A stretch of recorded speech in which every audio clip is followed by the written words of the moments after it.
मृत्यु, यह शब्द सुनते ही हमारे मन में कई सवाल उठते हैं।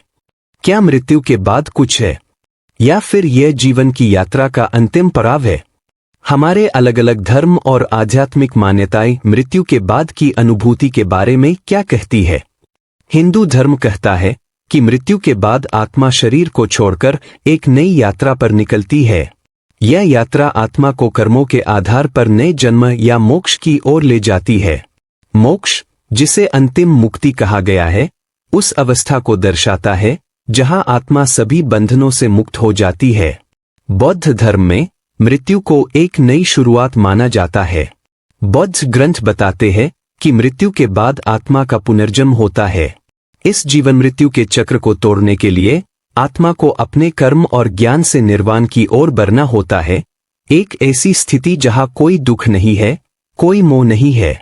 इस्लाम में माना जाता है कि मृत्यु के बाद आत्मा एक विश्राम की स्थिति में होती है, जिसे बरज़ख कहा जाता है।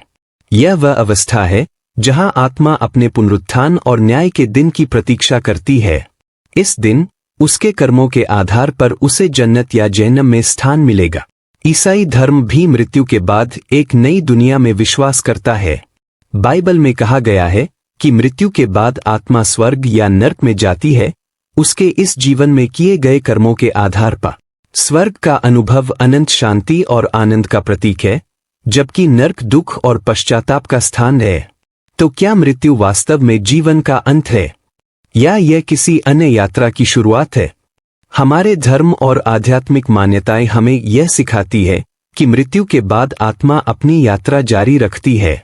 यह यात्रा कर्मों, विचारों और आत्मा की शुद्धता पर निर्भर करती है।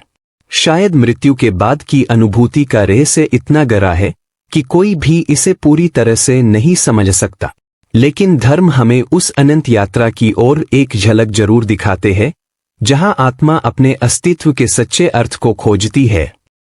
Subscribe now, subscribe.